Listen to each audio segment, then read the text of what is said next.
ಸದ್ಯದಲ್ಲೇ ಎಸ್ಐಟಿ ತಂಡ ಧರ್ಮಸ್ಥಳಕ್ಕೆ ಹೋಗಲಿದೆ. ಧರ್ಮಸ್ಥಳದ ಪೊಲೀಸರಿಗೂ ಸೂಚನೆಯನ್ನ ಈಗಾಗಲೇ ಕೊಡಲಾಗಿದೆ. ಈ ಹೇಳಿಕೆಯನ್ನ ಬೆಂಗಳೂರಿನಲ್ಲಿ ಗೃಹ ಸಚಿವ ಡಾಕ್ಟರ್ ಜಿ ಪರಮೇಶ್ವರ್ ಕೊಟ್ಟಿದ್ದಾರೆ. ಎಸ್ಐಟಿ ತಂಡದಿಂದ ಯಾರೂ ಹೊರಗುಳಿಯೋದಿಲ್ಲ.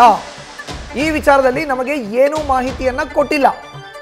ಹೊರಗೆ ಉಳಿಯುವುದಾದರೆ ಆ ಬಗ್ಗೆ ಕ್ರಮ ತೆಗೆದುಕೊಳ್ತೀವಿ. ಎಸ್ಐಟಿ ತನಿಖೆ ಬಗ್ಗೆ ಗೃಹ ಸಚಿವ ಡಾಕ್ಟರ್ ಜಿ ಪರಮೇಶ್ವರ್ ಹೇಳಿಕೆಯನ್ನ ಕೊಟ್ಟಿದ್ದಾರೆ.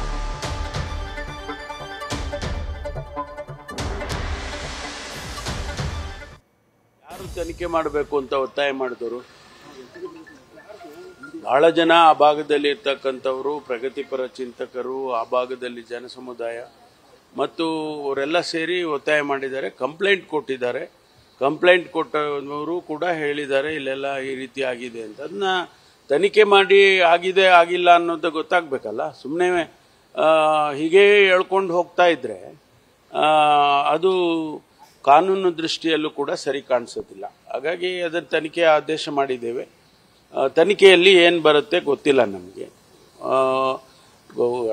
ಏನೂ ಇಲ್ಲ ಅಂತಾದರೆ ಯಡಿಯೂರಪ್ಪನವರು ಹೇಳಿದಾಗೆ ಆಯಿತು, ಏನೂ ಇಲ್ಲ ಅಂಥೇಳಿ ಇಡೀ ಸಮಾಜಕ್ಕೆ ತಿಳಿಸ್ಬೋದು ನಾವು. ಹಾಗಾಗಿ ತನಿಖೆ ಮಾಡಿದ್ದೇವೆ. ತನಿಖೆಯಲ್ಲಿ ಏನು ಬರುತ್ತೆ ನೋಡೋಣ, ಕಾಯ್ದು ನೋಡ್ಬೇಕಲ್ಲ. ಅವರು ಪ್ರಣವ್ ಮೋಹತಿ ಅವರು ಕೂಡ ತಮ್ಮನ್ನು ಭೇಟಿಯಾಗಿದ್ರು. ಏನಾದ್ರು ಇನ್ಸ್ಟ್ರಕ್ಷನ್ ಇಲ್ಲ, ಇನ್ಸ್ಟ್ರಕ್ಷನ್ ಏನಿಲ್ಲ. ಅವರು ನನಗೆ ಜವಾಬ್ದಾರಿ ಕೊಟ್ಟಿದ್ದೀರಾ, ಥ್ಯಾಂಕ್ ಯು, ನಾ ಮಾಡ್ತೀನಿ ನನ್ನ ಕೆಲಸ ಅಂತ ಹೇಳೋದು ಅಷ್ಟೇ. ಅವರಿಗೆ ನಾವೇನು ಇನ್ಸ್ಟ್ರಕ್ಷನ್ಸ್ ಕೊಡೋದಿಲ್ಲ. ಸರ್ಕಾರ ಒಂದ್ಸಾರಿ ತನಿಖೆ ಮಾಡಿ ಅವರಿಗೆ ಆದೇಶ ಮಾಡಿದ ಮೇಲೆ ಅವರಿಗೆ ಅವ್ರು ಮಾಡ್ಕೊಳ್ತಾರೆ ಅವ್ರ ಕೆಲಸ. ಈಗ ಎಸ್ಐಟಿ ತಂಡದಿಂದ ವೈಯಕ್ತಿಕ ಕಾರಣಕ್ಕಾಗಿ ಯಾರಾದ್ರೂ ಅಧಿಕಾರಿಗಳು ಹೊರಗುಳಿಯುವಂತದ್ದು ಏನಾದ್ರು ಆಗ್ತಾ ಇದೆಯಾ ಸರ್? ಇಲ್ವಲ್ಲ, ಆ ರೀತಿ ಏನು ಗೊತ್ತಿಲ್ಲ ನನಗೆ. ವೈಯಕ್ತಿಕ ಕಾರಣಕ್ಕೆ ನನಗೆ ಆ ರೀತಿ ಏನಿಲ್ಲ. ಅವರೆಲ್ಲ ಜವಾಬ್ದಾರಿ ಸ್ಥಾನದಲ್ಲಿರ್ತಕ್ಕಂಥ ಹಿರಿಯ ಅಧಿಕಾರಿಗಳು, ಅವರಿಗೆ ಕೊಟ್ಟಿದ್ದೇವೆ, ಮಾಡ್ತಾರೆ ಅವರು. ನನಗೆ ಆಗಲಿ ಸರ್ಕಾರಕ್ಕೆ ಯಾರು ಇಲ್ಲ ನಾವು ಮಾಡೋದಿಲ್ಲ ಬರೋದಿಲ್ಲ ಹಾಗೆ ಅಂತ ಏನು ಯಾರು ಹೇಳಿಲ್ಲ.